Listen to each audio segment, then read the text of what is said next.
Right, we'll try that again. So yes, my name is Jess. I work for the Royal Air Force Museum on the RAF Stories project, which is all about recording people's memories, anyone and anybody associated with the Royal Air Force. So if you want to check that out and listen to some great stories, you can search for RAF Stories and have a look on that website.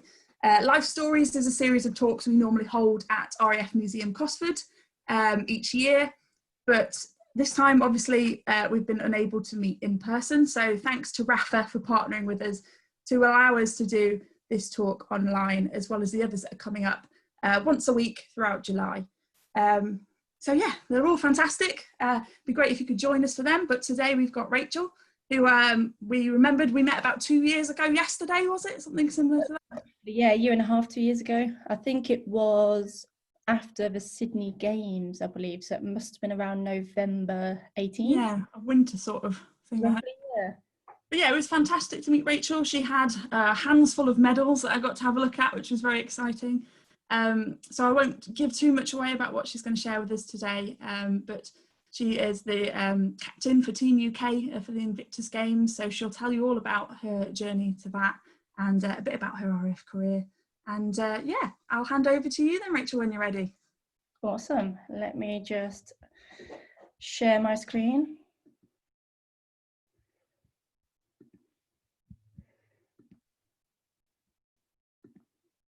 There we go. Is that all good your end? Yeah, we can see you clearly. Awesome. Right, so hi everybody. Hope everybody is well during these unusual times, I must say. So hope everyone's getting good experience with Zoom, because I know that I am, and I think everybody's meeting goes via it nowadays. But I'm just going to tell you a bit about my story, and I need to go into my past before my military career to sort of explain why I made certain choices in my life and the obstacles I overcame multiple times to where I am today. So let's start. First slide. So this is where it all started. I was introduced to swimming when I was a child, so I was about 7 years old, and it was mainly because I was born prematurely. I was 12 weeks early, and to make sure my lungs worked and I could breathe effectively, I was told to do swimming. And lo and behold, I picked it up pretty quickly when I was 7, and I started doing competitions straight away. And from the age of 13, I was at national standard, which wasn't really heard of back then. And as you can see, I've got some good embarrassing pictures of when my hair was really short, and never really was a fan, but when you put a swimming hat on multiple times a day, it does make life a lot easier. But I've worked out the maths, so from the ages of 7 to 17 was my swimming history. I did 5 hours a day and 23 hours a week just in a swimming pool. And my daily routine was waking up at 3:30 in the morning.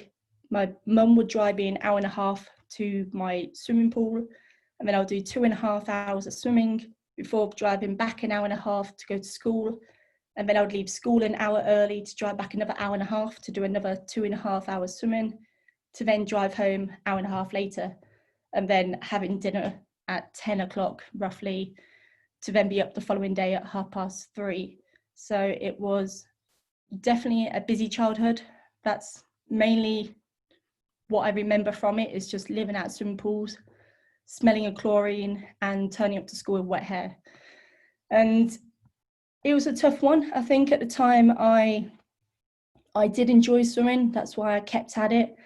And naturally, once you win, you can see by the trophies, you sort of get a bug for this competitiveness, and you really want to push yourself further and further.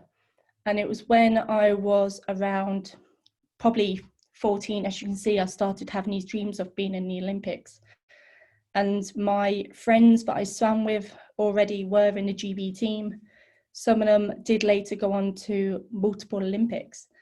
And my dream was to hopefully go to the Beijing Olympics in 2008. And unfortunately, I just missed out. So in 2005, it was the national finals, and I've never been in a national final before. So I was in the top 8 in the country for 2 events, which were 200 meters freestyle and 200 meters individual medley, where you do a length of each stroke in a long distance course. And I got to the point where I gave it everything in these races, but when I touched that wall, I was a tenth of a second, half a second off from selection.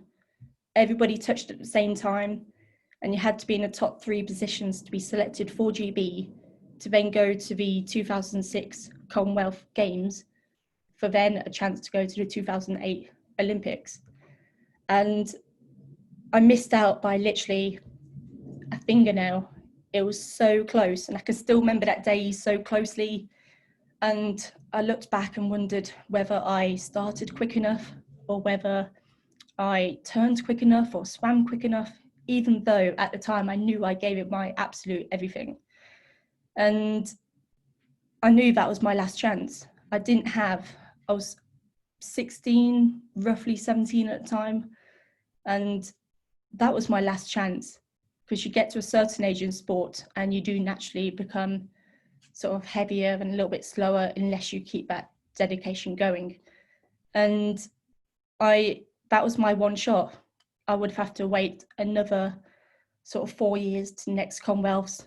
Even if I did make the GB team, I would still have to wait till the following Olympics.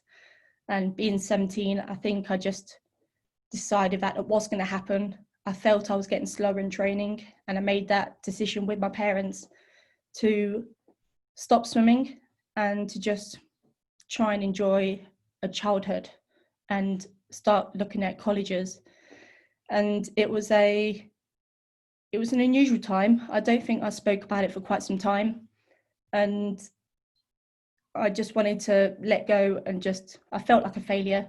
So I thought, you know what, let's not look into that, let's just go to college. And that's when I wasn't really rebellious at the time, but I knew that I could almost do anything, because I didn't have to get up at 3:30 anymore. I could sleep in, I could lie in, and it was an unusual time. But went to college and I studied public services, and that's when I got the bug for the military. My sister, who is 6 years older than me, she went in the Navy, and I wasn't sure at first what career to go into. I never had that ambition other than being a swimmer. So when I looked at it, I decided on the RAF, because you could join straight away as a PTI, a physical training instructor. And I've got some lovely embarrassing pictures on the next slide. So little old me, I was 18 when I joined, straight from college. And yeah, a lot skinnier back then, probably a lot more athletic as I am now. But I joined in 2007, went as a physical training instructor, which is the white jacket picture. And unfortunately, during training, I became ill. So I had a heart condition, I believe, at the time. And that stripped away all my sort of energy and fitness levels. And I was just told to stand, walk, and sit down, and that was it. And during this training, that was what I believed I wanted to do, because I had all this sporting energy. And I thought, you know, PTI can just shout at people. Even though I wasn't very good at shouting, I would just squeal. But it just meant I could do sport all day. I could just enjoy myself, not being, you know, in front of a computer. And when this sort of opportunity sort of came and I was unwell, I decided, you know what, let's just start again. And with my PTI training, it was at the point where, because I lost all my fitness, I thought, oh, well, there's no way I can get back into training. I need to either leave the military or retrade. And that's when I did feel like a failure again. My sort of swimming past sort of hit me again. And I thought, why do I keep trying stuff and then sort of failing at it and allowing it to sort of get to me and then giving up? And at the time, I decided to retrade to medic so I could stay in the military. I didn't have to go back through sort of basic training at a later stage to sort of pick up my fitness.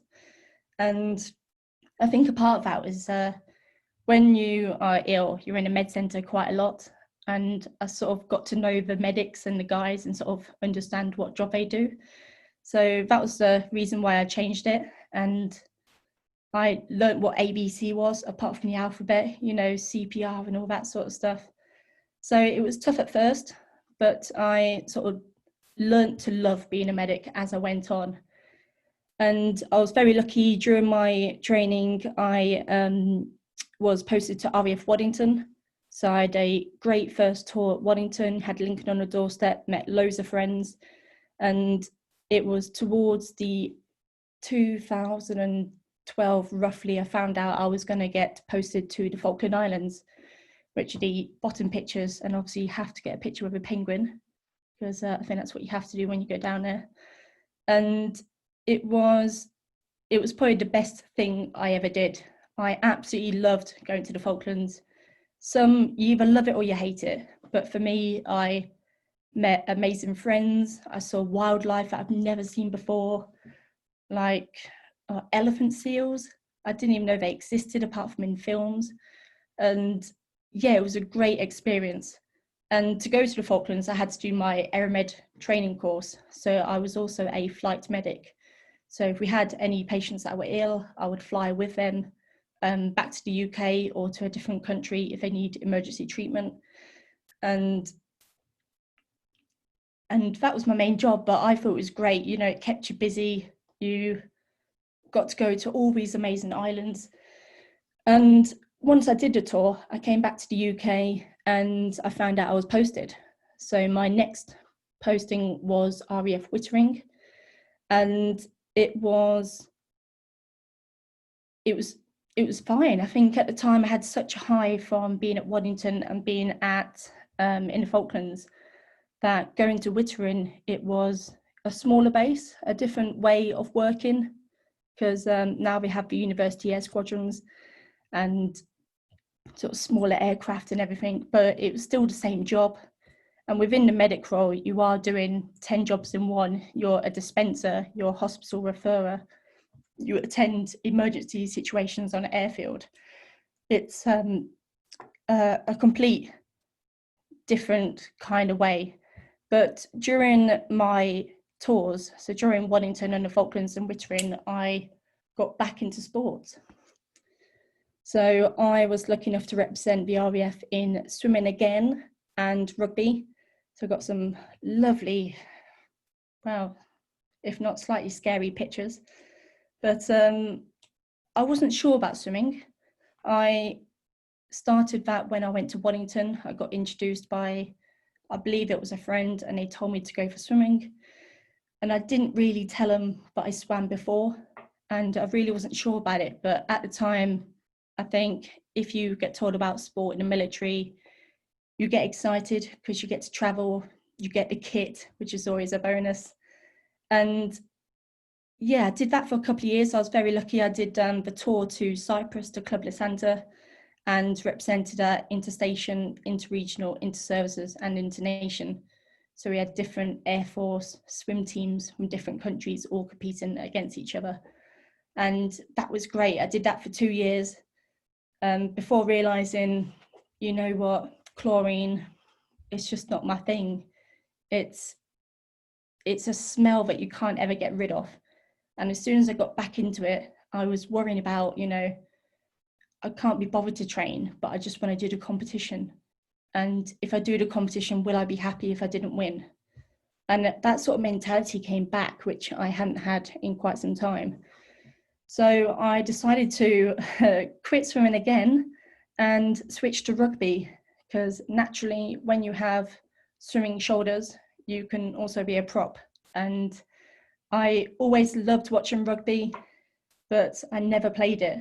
And straight away, I was very lucky to go to, I believe it was Cranwell, on a rugby training session, and straight away represent at Inter-Services. And I was very lucky to do a tour to South Africa, which fortunately or unfortunately, I don't actually remember much of. There may have been a bit of alcohol involved, but it was an amazing experience to say that I've played against the Army and the Navy, and to represent my country for those sports during being paid by the military was an absolute bonus. And I think if anyone's in the military or thinking about it, then sport really is an extra element that you can get out from it. But it was during a rugby training session where I was injured. So it was October 14. I was at a training camp at Holton, and all I believe happened was I either put my hand down on the floor or I sort of knocked it with the rugby ball. I don't really remember because it was that long ago now. But all you can see, all I did was just sprain my thumb, and I just got it taped up, carried on playing like we all do.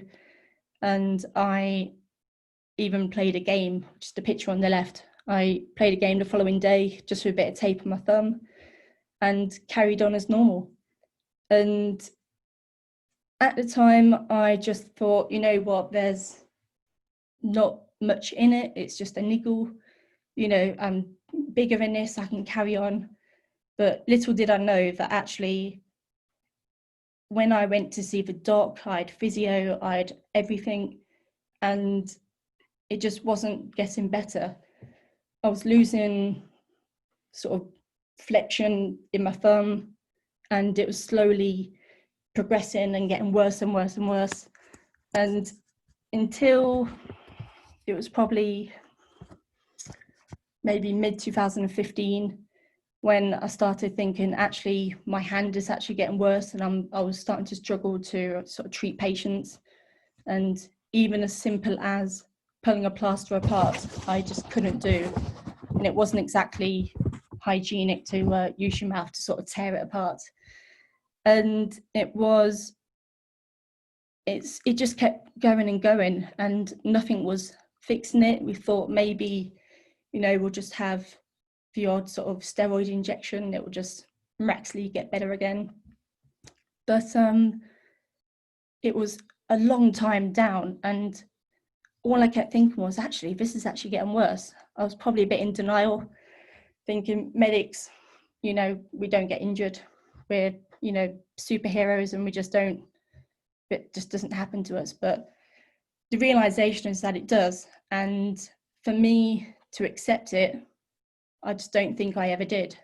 And so it wasn't until December, let me get my maths right, December 16, I believe. And it was at the time where I had to go for a med board. So you go to this medical, because I was downgraded, I was unable to do parts of my job for a year and a half. You have to go to this sort of main HQ of having a medical done to see actually what your fitness is for service and whether you can adapt it in any way to sort of help yourself carry on.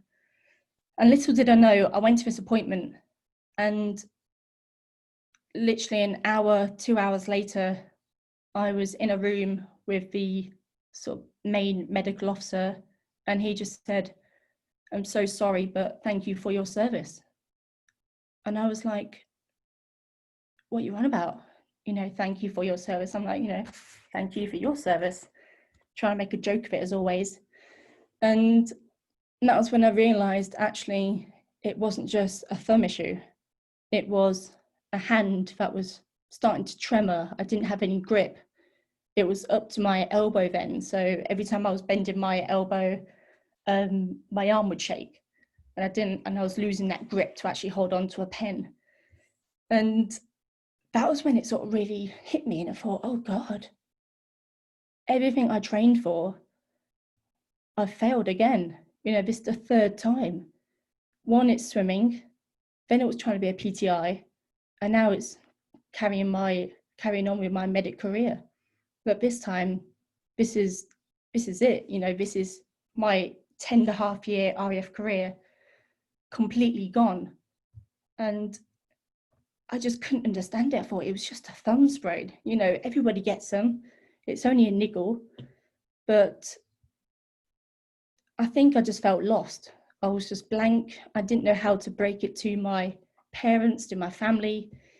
And I remember sitting in the car after the appointment and calling my med centre up, my manager, and saying, yes, I've been med discharged. And they were like, no, you're not. And I'm like, yeah, I have.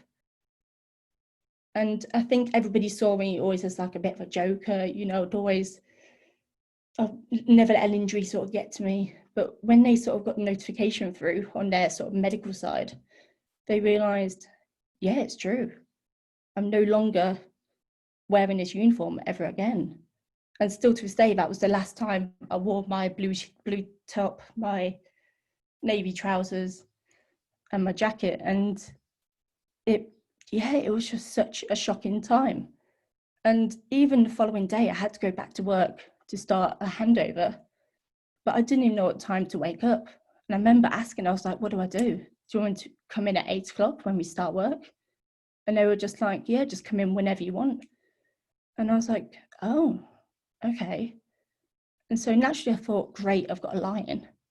But then because you had such a shock, you can't even sleep. You still try to digest this information, and it won't happen overnight. It does take time. But it was, I think it was a strange time. I suddenly realised I've got no career and no plan, and I didn't know really what to do. But luckily, I reached out to some people. So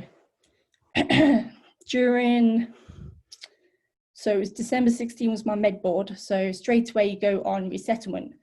So you find out what courses you need to do, because I need to actually develop a CV, because I've never had a CV before, and to actually start thinking about what am I going to do next? Do I need to have more treatment? Do I need to go on courses? And I was going back to Headley Court. I was put on some more inpatient admission courses to sort of try and get some physio, to try and get some movement back. And at the same time, I was introduced to these recovery courses. So I went to the multi-activity course known as MAC 1 and 2, which is the Battle Back Centre over in Shropshire, I believe it is.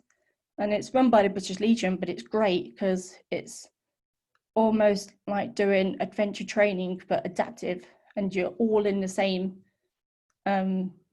environment. You've all got either physical or mental sort of conditions going on. You're trying to battle certain things, but you're all in the same mindset. And I went there and found out how to ride a bike, actually, because when you sort of ride with one hand grip, you have to change certain ways. And I never even realized you can change equipment or change the way you do everyday stuff, because it just never occurred to me before. Until you're in that situation, you sort of get taught about it all. And then I also did, with Health Heroes at Tedworth House, I did some transition courses. So that was mainly about looking at career fairs and what sort of interests you as a career to sort of move on forward. And that was good because Tedworth House, again, like all charities, is great, and you get out of it exactly what you are aiming for. And then I also applied for a SAFA mentor. So I think it's still fairly new. It's only been out a couple of years, but I basically had a mentor who I would meet with once a week, and I could just moan at that person. They're not my parents, they're not my colleagues, they're not family. It's just someone on the outside world that I can actually say, hey, this is how I feel. What can I do next? How do I move forward? And I think it was good, actually. Had him for about a year, I reckon. And they sort of reminded me, you need to start applying for jobs, because I was just comfortable sitting at home on a sofa, binge watching TV. And I think my new trick was to eat a family-sized pack of Doritos in a sitting, and I got far too good at it. And that's when I realised I need to stop and stop having this sort of binge eating just because you're bored, but then you don't want to do anything. But it was actually Battleback where I got introduced to the Invictus Games. I met a friend there, and he told me about these games, and I heard of them, but I never really fully understood what it was. I believed it was just for amputees, that they can, you know, do a sort of a sporting event, and that was it. But I was told, you know what, you do enjoy sport. This is what you were meant to do, you know, but you just need to have that different mindset. And so after a lot of pestering, I decided, you know what, let's just put my name down. They had like a little try it day, so you can go along. They called it a sports fest, and you can look at all the different sports that are available, and also how to adapt them. And yeah, it was unusual. It was, luckily my friend who introduced me went there as well, so he held my hand and sort of walked me into the building. And it was still, yeah, an unusual time, but at the same time I thought, you know what, maybe sport is good, even though I keep seeing myself as like a failure, but I need to try and create these new memories of sport and the positive effects it has, not, you know, the what ifs and the negative side, or the, you know, 5 hours smelling of chlorine in a pool all the time. And it was this time where I continued after that sports fest, so I decided to keep training and actually officially apply for the Invictus Games this would have been the 2018 Sydney Games. And it was still a strange time. It was, you look back and you think, you know, how did this even start? It was such an unusual time, but at the same time, I had to move forward in every aspect. And it was great. It really was life-changing. And to look back and see how many people that have helped me along the way just to get to that point, it was a realization. And if I didn't go to, you know, the MAT course, I wouldn't have been introduced to this friend of mine, and Invictus wouldn't have been in my life because I just would not have done it. And I I still had to accept that I was injured. I still all this time had to accept that I had sort of half an arm at the time that I couldn't really control. And it was sort of, I just had to force myself to sort of move forward, stop, you know, being so negative all the time. But luckily, that's what the Invictus side did. You are a family. You are all in the same mindset. You've all been affected by an injury, an illness, whether physical or mental. And this is a way of using sport as a recovery tool to actually, you know, have this new hobby, this new interest in your life. And great for me, after I applied for the Invictus Games Sydney, I was lucky enough to be selected for the games. So here we go. So naturally, I think this is what everybody puts on all their social media. They put that I am going to Australia, #Team Rach. That was what my sort of family created. And I was very proud to sort of say that I could accept sport again, you know, stop using all these failed times as my memories. I can actually say, you know, I went on all these training courses, all these sporting weekends, traveling up and down the country, and say that this is what I've got, you know, this amazing opportunity. And lucky for me, here we go. So this was my highlights of the games itself. So my sports were indoor rowing and swimming. So as you can see, top left, we've got the team outside. I know I was in the RAF, but I know that's a plane. And was it said Boeing? But it was amazing. It was one of those moments in life that I'm sure the rest of my teammates and their friends and family can say, and the staff, that they would never ever forget. It was truly amazing. And So yeah, bottom left, you've got my parents. So that was probably the first time we've had a picture in a sporting venue since 2005, because I never allowed them to even watch me play sport or even be anywhere near me, especially swimming. I just wouldn't let them at all.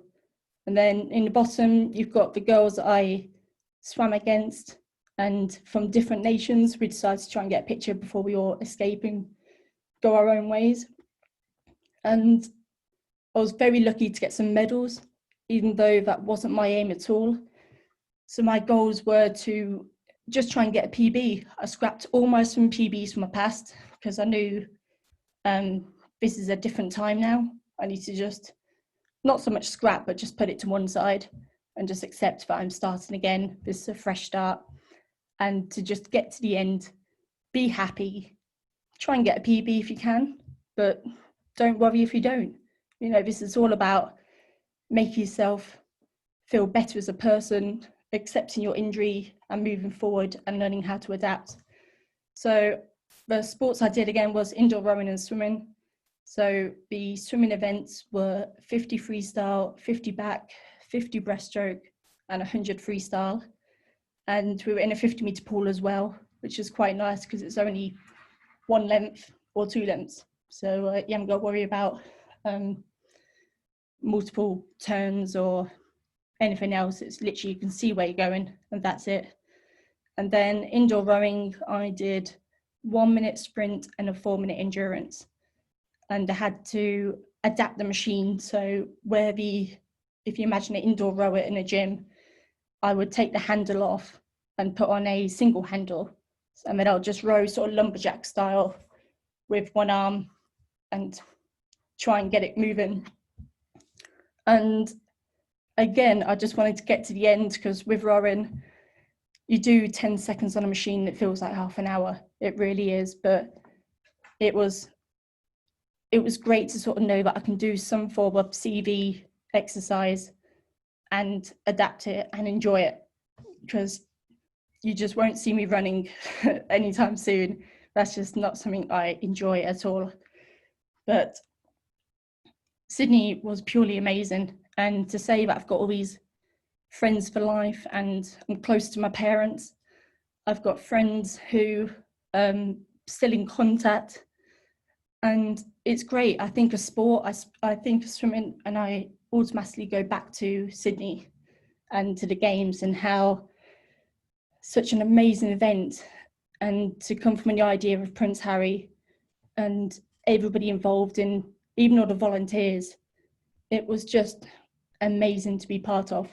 Surreal, you must say, but it really was. And I also got my first ever tattoo. So I don't know if I can get the right angle. I go somewhere around there. It's so it's I Am logo with the Master of My Fate, the Captain of My Soul, Sydney 2018. And I would never, ever, ever get a tattoo. It's just not something I ever would have dreamed of doing. But I always said if I went to the Olympics, I would get the rings. And for me, the Invictus Games was my Olympics. I represented my country. I was proud of everybody on that team.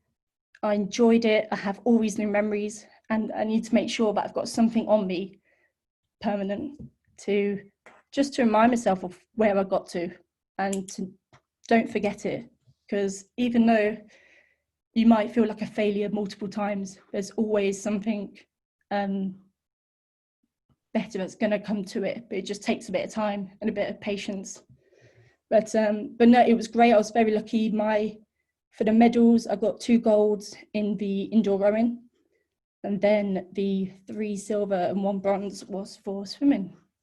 So, and they are great. They are heavier than I realised. And Jess was very lucky to, I think she was the first person to see them when I came back, when I did the RAF Stories talk. And yeah, it was amazing.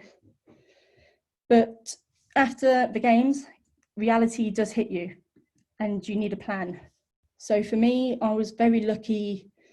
My last day in service after resettlement was February 18.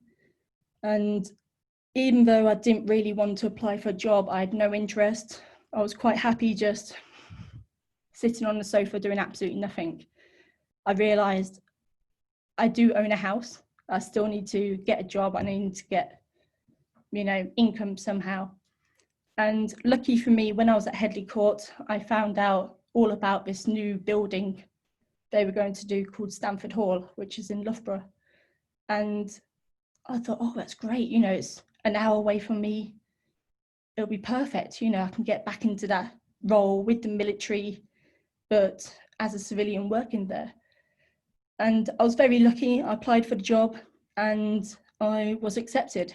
So I started my position there, I believe it was August 2018, roughly. And so now I'm a administrative officer in the civil service, but working for the Defence Medical Rehab Centre, Stamford Hall.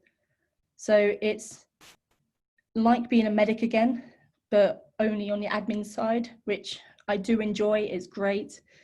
And no longer in uniform, which at first I thought was a bit strange, but I realised I do have a bit of a bonus. I haven't got to salute every 2 seconds or put 6 creases in a t-shirt.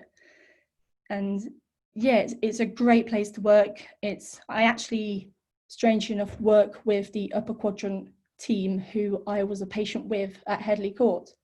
So when I turned up on day 1, they saw me and thought I had an appointment. And I was like, no, sorry, you discharged me. I'm out of the military, but I'm back as a civvy. I'm going to be working for you. I'm your admin. And yeah, it was a bit strange at first, knowing that really when I was going through Headley, I probably secretly hated them because I blamed them for not actually curing me. So I must have had some sort of hatred against everybody back then. But now it's a great place. I'm in the perfect sort of position where I can speak to patients on the same wavelength. I can tell them I was a patient themselves, been on the other side of the desk. I have been on all the courses that they are actually there for. And I know, and especially with the Invictus Games and all the charities that have helped me along the way, it's a great place to sort of pass that information on and making sure that other people who are in the position that I was in can actually benefit from, and I know, give them my advice. And that was great. I'm still working there today, obviously working from home. And I also decided after the games to go to the Invictus trials in Sheffield. So I thought I'd go for the Invictus Games a second time, but I wasn't 100% sure whether I was going to apply just yet. I knew that if I go to the trials, it was a big week-long competition in Sheffield, and I could decide then whether it's exactly what I want, because it is a big commitment. You're away most weekends training. And I decided, actually, I want to give back now. I've had all these amazing opportunities, and to represent my country again, I want to keep building on myself, keep building my confidence, and to make sure I don't have that feeling of being a failure, but just to accept what's happening and to try and take each day as it comes. And that was the main reason I applied again, and also the opportunity to pass on all the knowledge I've gained from the past 2 years in the Invictus world to anybody else that's coming into it all. And it was a great time. I actually felt happy. It was probably the first time I knew that I could be myself and just enjoy life to its max.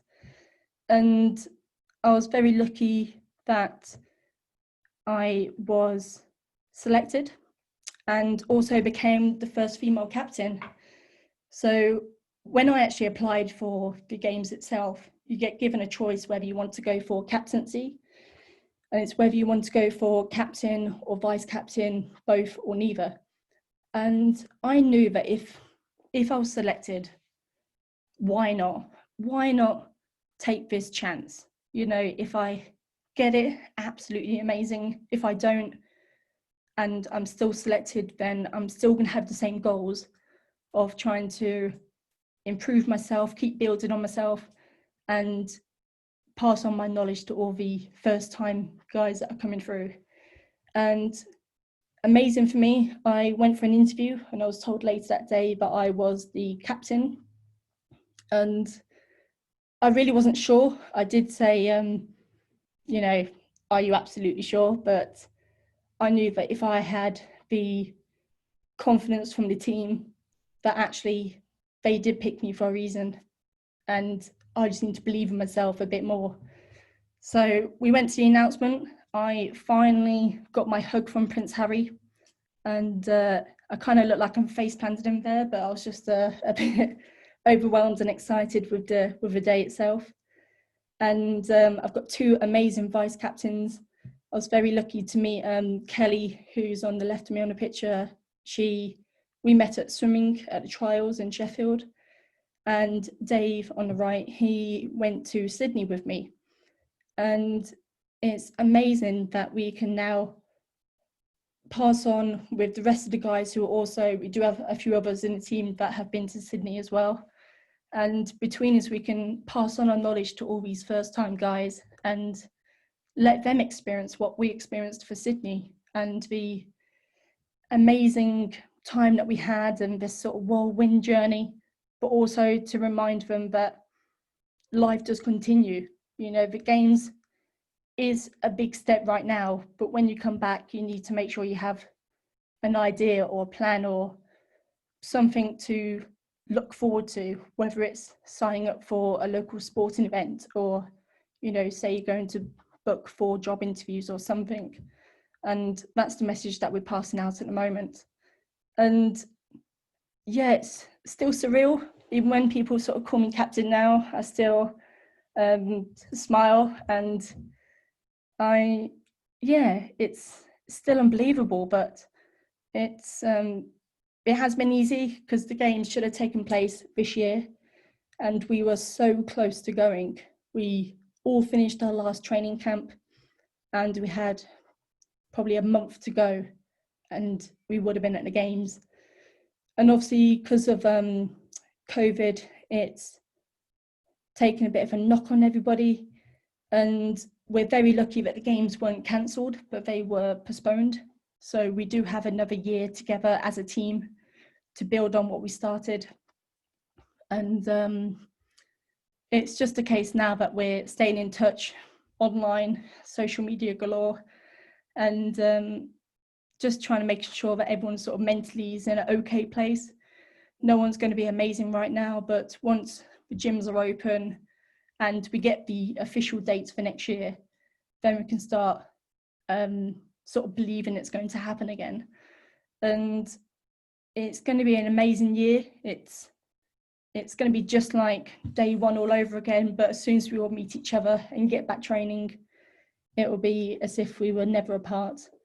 And to finally actually end up in The Hague, I think it's going to be an emotional time for everybody. But it's sort of looking back through the entire story. I no longer like the word failure. I'm still a bit jittery about the smell of chlorine, but things happen for a reason. And I do believe that every sort of negative situation, there is a positive out of it. You just need to find it and try and believe it.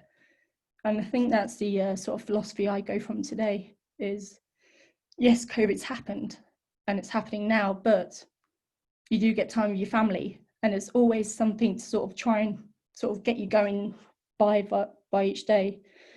And I think so what I didn't mention actually was my sort of new sport. So for the 21 games, I will be doing indoor rowing and swimming again. So it took me a good year to 2 years to work out the technique of how to actually do it one-armed.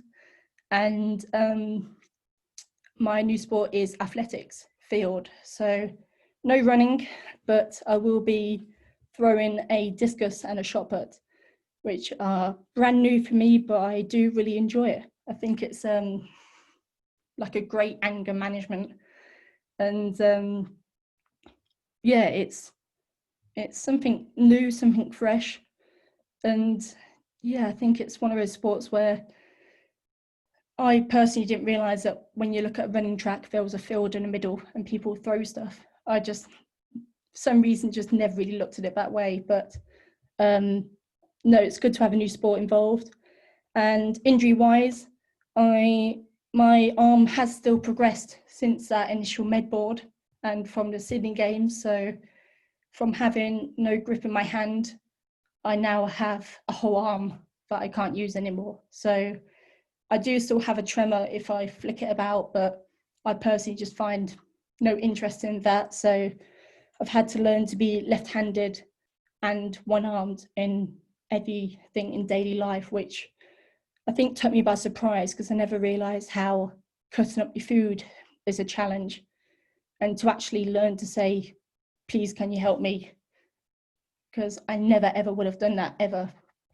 I would have just stabbed it like an animal. But you just sort of, you learn as you go along.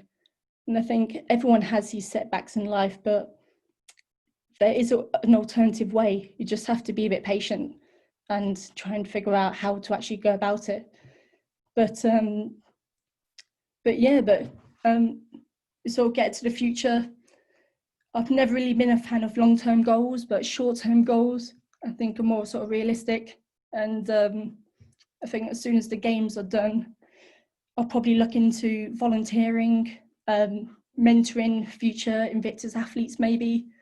Keep my mind open really, but just make sure that I'm enjoying every day to the best I can. I've got a job that I love, I've got sport that I'm going to continue, and great friends for life. And that is where we come to now. So I've put a little quote on the end.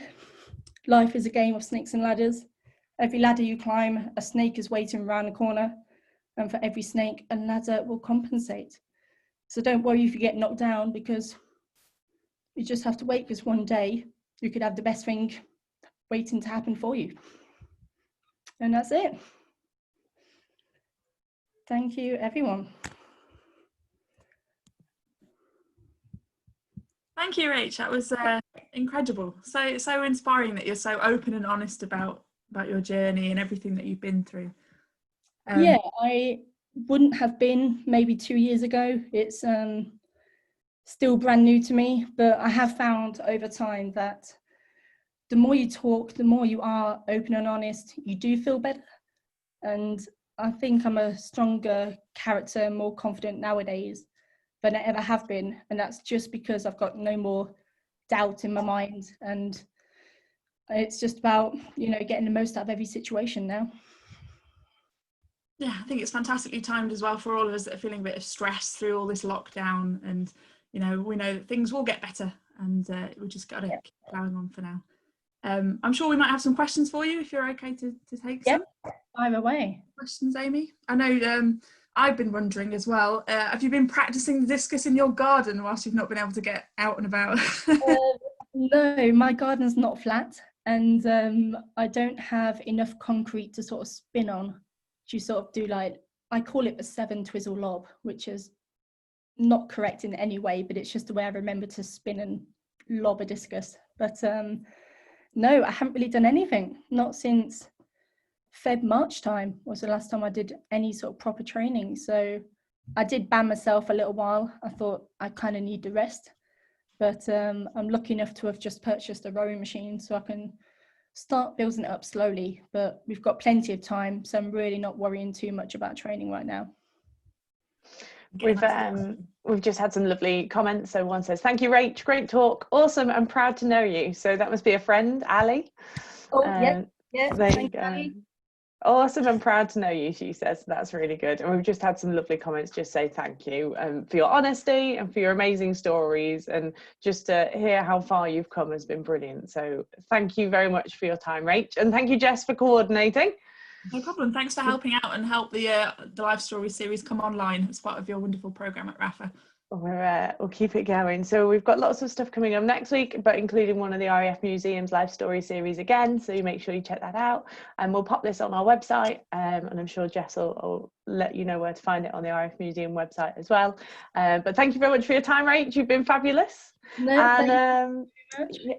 have a lovely weekend, everyone. Thank you so much for joining us. Thank you, everyone. Take care, bye.